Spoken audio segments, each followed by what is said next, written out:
예, 유인천 장관님. 네네. 오늘 언론에 보도된 이 기사가 하나 있는데 굉장히 좀 제 마음을 울립니다. 이 기사의 인터뷰의 내용을 읽어드릴 테니까 장관께서 정말 깊이 생각해 보시고 지금 최근에 있었던 일련의 비상계엄과 탄핵에 관한 이런 입장에 대해서 판단을 유보하겠다라고 하는 그러한 국무위원으로서의 무책임한 발언보다는 가슴으로 한번 들어보시기 바랍니다. 레비츠키 하버드대 교수가 오늘 인터뷰에서 이런 이야기를 했습니다.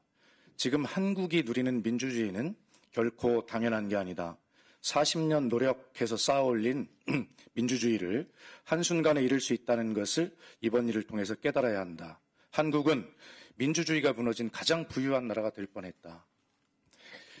이러한 엄중한 이 사태를 놓고 국무위원으로서 또 정부 대변인으로서 국민께 드리는 호소 말씀을 읽었던 장관으로서 그렇게 무책임한 태도로 답변을 하시면 안 된다라는 말씀을 드리고 정말 민주주의가 무너질 뻔하는 이러한 엄중한 상황에 대해서 깊은 책임감을 통감하시면서 본 의원의 발언에 한번 귀를 기울여 주시기 바랍니다. 제가 지난번에 장관께서 출석하지 않으셨던 그 회의에 장관께서 읽으셨던 국민에게 드리는 말씀, 그 말씀이 어디가 잘못됐는지를 조목조목 속기록에 남겼습니다. 오늘은 이 국회 방송을 통해서 전 국민이 지켜보시기 때문에 국민께 장관이 그렇게 보고했듯이 저도 국민께 이것이 잘못되었다는 말씀을 보고 드리기 위해서 그대로 제가 말씀을 드릴 테니까 한번 들어보시기 바랍니다. 그러면서 앞에 제가 말씀드렸던 이 하버드대 교수의 이 인터뷰 내용, 이 말씀을 가슴에 얹고 한번 들어보시기 바랍니다. 장관은 호소문에서 처음에 이렇게 말했습니다. 정부는 국민 여러분이 겪고 계신 고통과 혼란에 대해 말할 수 없이 괴롭고 송구하게 생각하고 있습니다. 사과의 내용이 잘못됐습니다. 국민이 겪고 계신 혼란과 고통에 대해서 사과할 것이 아니라 이런 고통과 혼란을 초래한 그리고 행정부의 수반인 윤석열이 대한민국 군대를 동원해서 이 국회의 권능을 정지하고 나라를 장악하려고 했던 그 불법하고 우연적인 그 행동에 대해서 장관은 국민께 사죄했어야 됐습니다. 이 부분에 대해서 다시 한번 분명하게 생각을 해보기 바랍니다. 두 번째, 장관은 호소문에서 정부가 어떤 순간에도 반드시 헌법과 법률에 따라 정상적으로 작동해야 합니다라고 말씀하셨습니다. 국회 때문에, 야당 때문에 헌법과 법률에 따라 정상적으로 작동하지 않는 대한민국이 되었습니까? 그렇지 않지 않습니까? 군대를 동원해서 국회의 권능과 권한과 기능을 정지시키려고 해서 이 헌정을 중단시키려고 한 이 국헌문란, 이것이 국회가 일으킨 것입니까? 이 말씀은 지금 장관께서는 국회를 향해서 야당을 향해서 하신 말씀처럼 들립니다. 누가 읽어도 그렇게 들립니다. 바로잡아야 된다고 생각합니다. 비상계엄 선포를 막지 못했다는 이유만으로 박성재 법무부 장관과 조지호 경찰청장에 대한 탄핵소추안을 보고하였다. 이것 역시 국회를 원망하는 그리고 국회가 잘못했다는 그런 말씀을 하고 계신 거예요. 박성재 법무부 장관이 어떤 자입니까? 비상계엄 선포 후에 바로 안가 모임에 참석해서 내란의 공모 혐의를 받고 있는 그런 자입니다. 선포를 막지 못했다는 이유만으로 탄핵 소추를 한 것이 아닙니다. 조지호 경찰청장 그리고 서울지방경찰청장 긴급 체포돼서 구속되었죠. 이 사람들이 비상계엄을 막지 못한 혐의로 탄핵 소추한 것입니까? 지금 현재 밝혀지고 있는 내용만으로 어떤 것입니까? 조지호 경찰청장은 서울지방경찰청장과 함께 비상계엄 선포 3시간 전에 대통령과 함께 안가에 있었습니다. 그리고 이 비상계엄을 할 것이라는 사실을 통보받았고 경찰 병력을 동원해서 그 경찰 병력 동원이 지금 4,200명이나 동원된 것으로 알려져 있습니다. 윤석열은 소수의 병력을 국회에 보냈다고 하지만 경찰 병력만 4,200명이고 현재 밝혀진 군대, 특수부대만 해도 1,600명이 넘는 것으로 밝혀지고 있어요. 이 조지호 경찰청장은 탄핵을 막지 못했다는 이유로 탄핵 수출을 한 것이 아니라 바로 이렇게 대통령 윤석열과 함께 비상계엄을 공모한, 내란을 공모한 혐의로 탄핵 소추를 당한 것입니다. 최재일 감사원장을 포함하여 20명 가까운 고위 공직자가 연속적으로 탄핵 수출되면서 정부가 정상적인 국정 운영을 하는 것이 어려워졌다.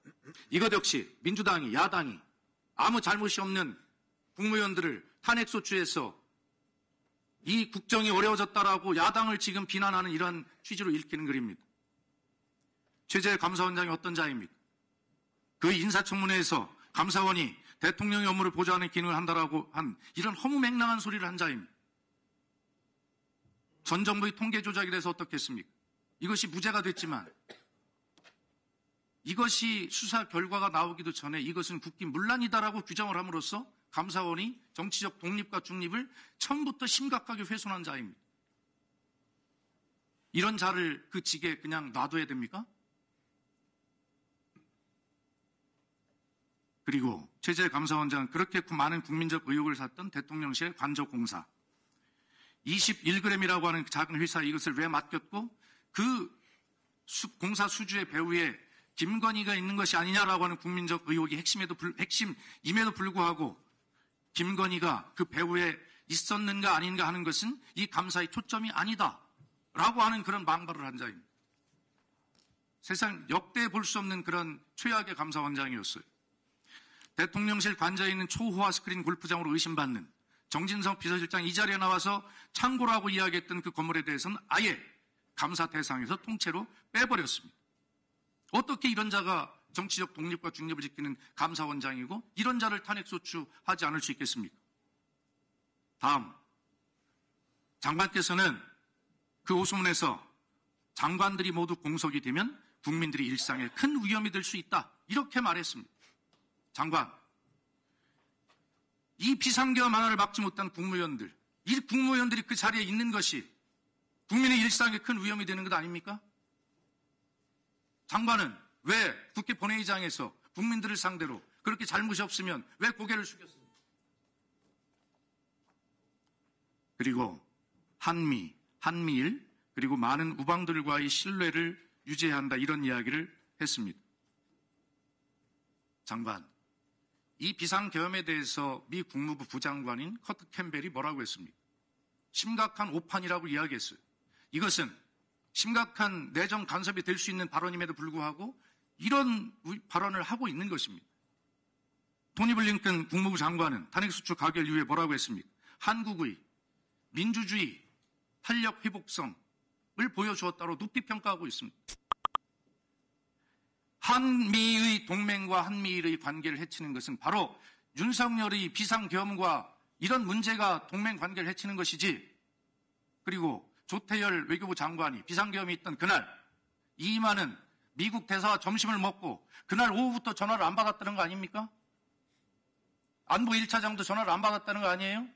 어떻게 미국 대사의 전화를 안 받는 외교장관과 외교부 안보 2차장, 1차장입니까? 있을 수 있습니다. 이런 자들이 바로 한미 동맹을 완전히 해치는 그런 행위 아닙니까? 내용이 더 있습니다만 장관이 국민께 읽었던 이렇게 심각하게 내용의 본질도 모르고 왜곡된 사실이 아닌 이러한 대국민 호소문, 이것은 바로 내란에 동조하는 행위입니다. 법에도 그렇게 되어 있어요. 내란을 선전하는 자는 징역에 처하도록 되어 있습니다. 장관은 단순히 내가 쓴 게 아니고 정부 대변인으로서 그냥 읽은 것뿐이다라고 말씀하고 계시지만 국무위원 자리가 그렇게 한가한 자리가 아닙니다. 그리고 저도 알아봤어요. 장관은 이것에 대해서 반대 의견을 가지고 있었다. 그러나 총리실에서 심한 압박으로 할 수밖에 없었다라고 이야기할 수 있지만 그런 잘못된 것이라는 생각을 갖고 있었으면 직을 걸고 이렇게 해서는 안 된다라고 했어야 되는 것 아닙니까? 정부 대변인으로서 어떻게 국민에게 이렇게 국민을 속이는 담화를 발표할 수 있습니까? 이 부분에 대해서 장관, 지금 기회를 드릴 테니까 1분 드립니다.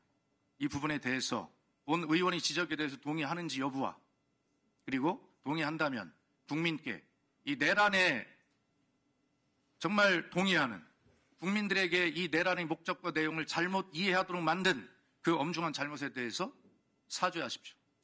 말씀해 보세요. 의원님 말씀 잘 알겠고요. 실제적으로 물론 그렇게 해석이 된다면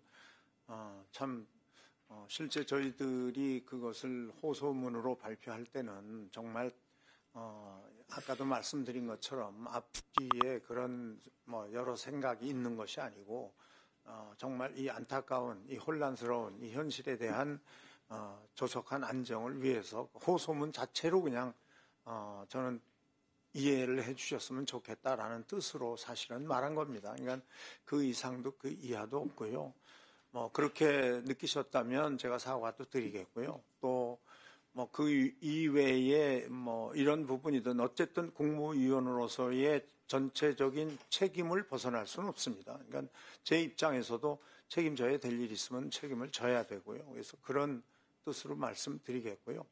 또 나중에 제가 이 자리를 떠나면 훨씬 더 자유롭게 많은 의견을 다시 드리도록 하겠습니다. 나중에 떠나서 자유로울 때 사죄를 하는 것이 아니라 그 자리에서 그 장관이 직으로 국민 호소문을 발표했기 때문에 그 장관이 직으로 국민에게 사죄를 해야 된다니까요. 그러니까 지금 이제 말씀은 드린 것처럼 아니 저 개인이 그렇게 느끼셨다면 을 전제하지 마시고 무조건 국민에게 사죄해야 된다는 말씀을 드리는 것입니다. 다시 한번 말씀해 보세요. 국민께 사죄는 지금 여러 차례 드렸습니다. 사실은. 예, 그래서 하여간 충분히 의원님 말씀을 제가 가슴에 잘 담고 있겠습니다. 네.